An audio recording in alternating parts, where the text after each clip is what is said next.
Magandang araw, Muson South. Ako si Eric Licardo at samahan niyo ako sa isang espesyal na pagbisita ng Bayan ng Obando Early Child Care and Development Benchmarking.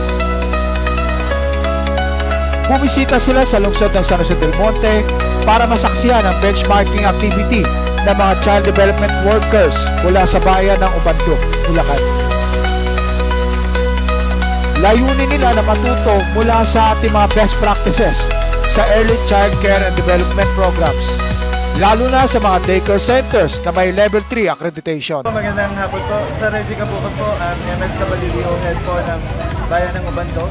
Una po, nagpapasalamat kami sa pagtanggap po, mainit na pagtanggap ng Barangay South Luzon sa Bayan ng Obando, sa ating mga child development workers. Nandito po kami ngayon upang tignan po yung mga best practices ng Barangay South Luzon na kung saan alam po namin na makakatulong sa aming bayan upang mas paigtingin pa at palakasin pa ang programang daycare service sa aming bayang Pinagpala. At nagpapasalamat din kami sa Barangay Chairman ng Barangay South Luzon sa katauhan ni Edgar Celis. Opo. At kasama po ng sangguniang kagawad ng ating barangay.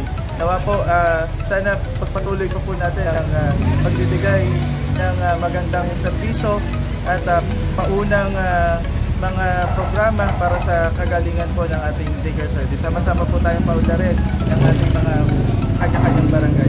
Maraming salamat po. Bago pa sila nagtungo sa Barangay Muson South, ay atin ang binisita ang Harmony Hills, ACCD. Tingnan natin ang kanilang mga pasilidad at alamin kung ano ang ginagawa nilang espesyal.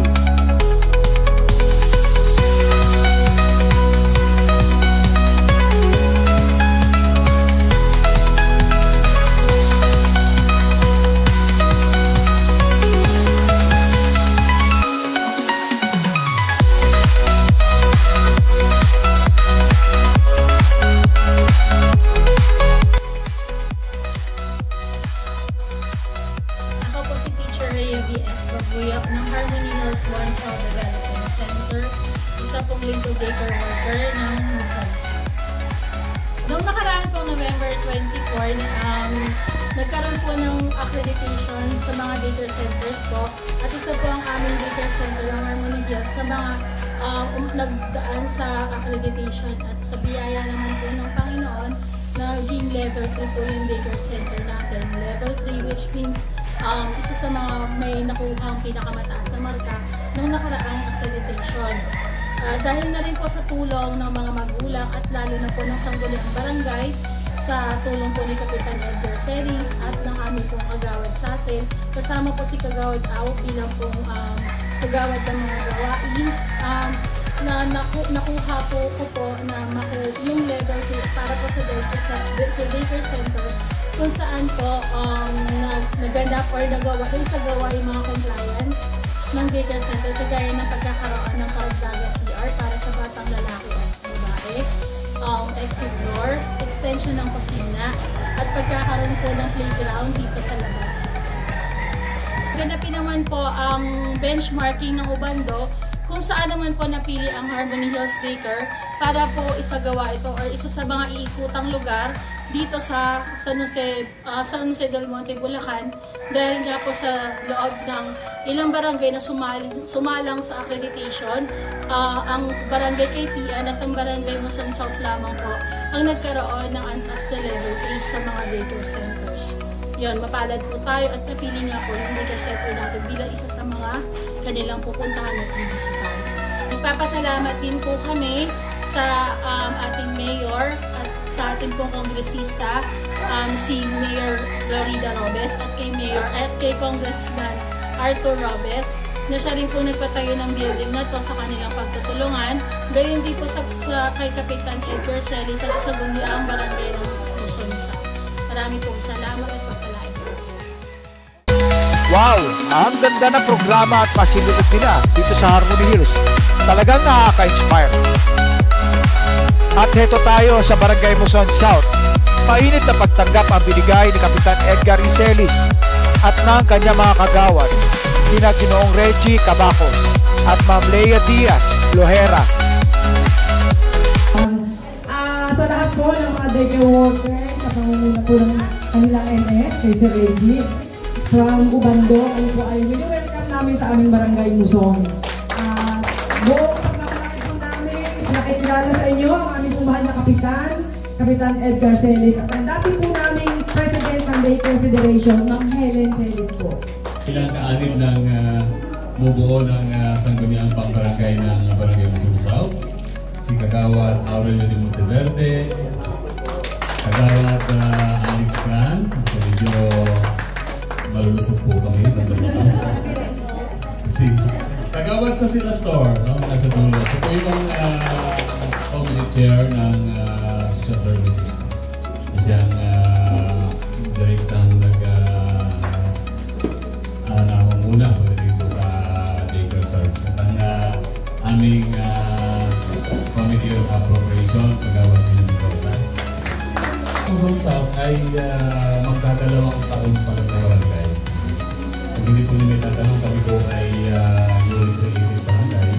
Dati po ang Barangay Musong ay isang malaking barangay. Actually sa buong rehiyon, ang Barangay Musong ang pinakamarang barangay sa region po natin. At nahati po siya sa apat. Si Barangay Musong South, isa doon sa apat.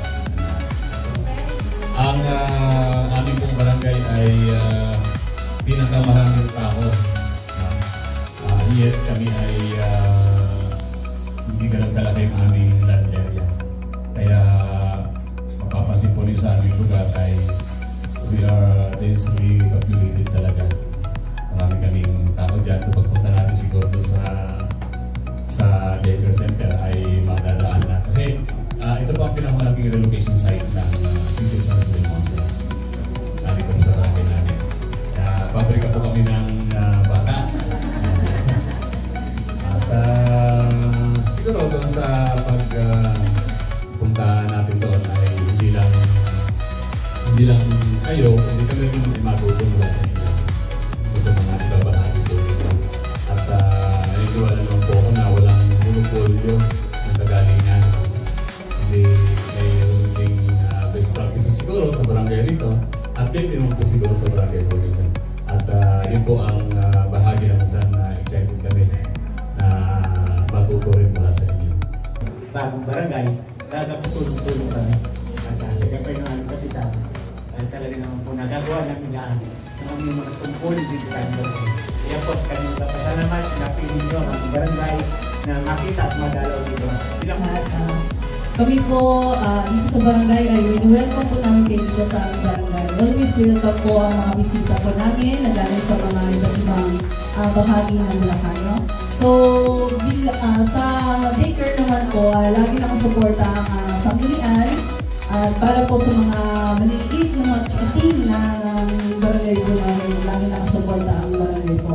So, yun lamang po at magandang hapon po sa inyo. Welcome po kayo dito sa aming barangay. Ako sa Barangay Musong South, medyo hinihingal pa po ako. No? Kasi mayroon po kami bisita dumating galing sa city. Kasi may contest po kami na bulayan sa pamayanan. Anyway, thank you po dahil isa po kami sa napili nyo na bisitahin. No? Hindi madali yung tulad namin na mapili ninyo. So, kami po ay sobrang nagpapasalamat sa inyo. Kami po ay bisita na sumalit kami napakabata ng barangay. Kami po ay napuntahan.